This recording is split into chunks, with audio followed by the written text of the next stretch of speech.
This is the Dallas Morning News. It's Tuesday, September 30th. Mostly sunny today, but a bit hazy this afternoon. Be mindful there may be a high ozone level making for poor air quality. The high will be 91, clear tonight with a low of 67. Here are today's headlines. A Southlake woman has been accused in a sex trafficking operation. On the surface, there's not much to arouse suspicion about 45-year-old Jennifer Powers, a wife and stay-at-home mom living in a $1.3 million 5,600-square-foot house in the Dallas suburb. But federal prosecutors say she harbored a dark and sordid secret from her past. On Monday, Powers made her first court appearance in a Fort Worth federal courtroom on charges that she helped sex traffic women for her millionaire boss, a New York City financier who tortured them in a sex dungeon in his Midtown Manhattan penthouse apartment. U.S. Magistrate Judge Jeffrey Curtin ordered that Powers be released to home detention with GPS monitoring. The government asked for a monetary bond, but Curtin said he would not make that a condition of release. According to the U.S. Attorney for the Eastern District of New York, Powers is the personal assistant to retired New York-based financier Howard Rubin and has worked for him since 2011. She and her family lived in Manhattan until 2020 when they moved to Texas. Powers was arrested at her Southlake home on September 26th. Rubin was arrested at his Connecticut rental home. According to prosecutors, Powers managed the operation, arranging for the women to travel to New York City between 2009 and 2019 for violent sex sessions with Rubin that included bondage, discipline, dominance, submission, and sadomasochism. In other news, a nonprofit that backed a Dallas charter amendment meant to boost police hiring, benefits, and starting pay has vowed to hold city leaders accountable after the city council approved a budget that raises starting police pay by nearly 8%, but leaves Dallas ranked 12th in the region.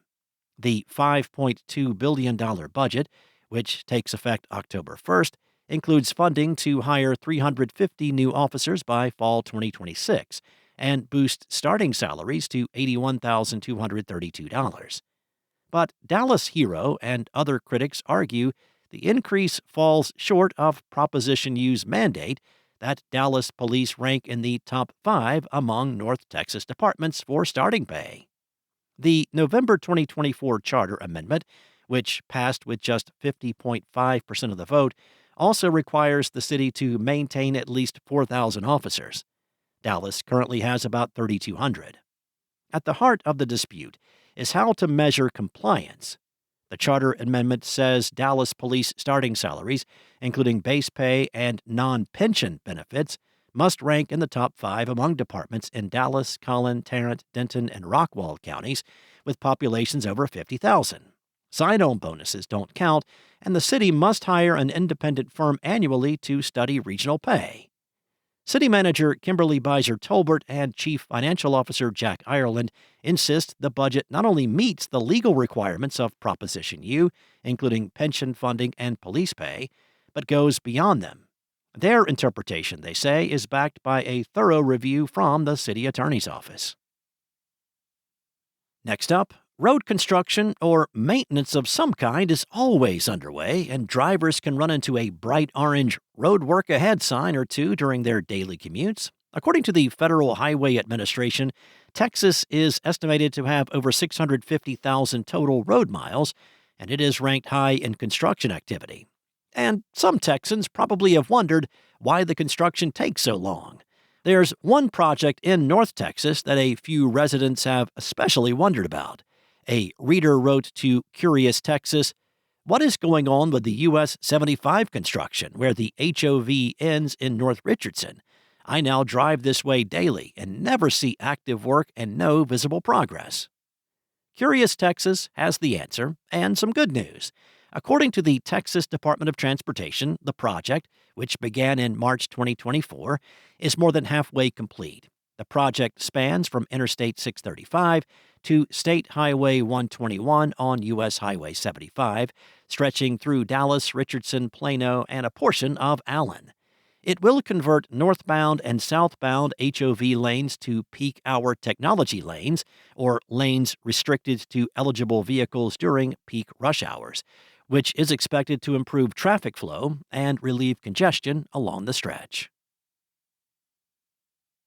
And after 3 seasons, the Texas Rangers decided to part ways with manager Bruce Bochy. Despite winning the World Series in his first season with the club, the hangover left the organization with blurred vision about how to move forward.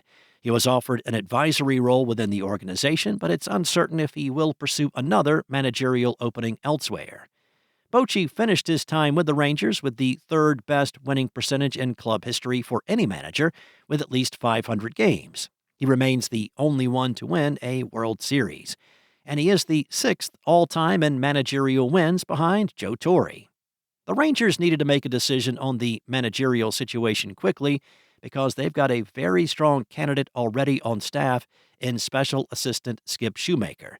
The 45-year-old Shoemaker won NL Manager of the Year in 2023 with Miami in his rookie managerial season, leading a young Marlins team to the playoffs for only the 4th time in the franchise's history. He joined the Rangers in a senior advisory role a couple of months later as a potential managerial successor. On Monday, Young acknowledged that Shoemaker would be a candidate for the job.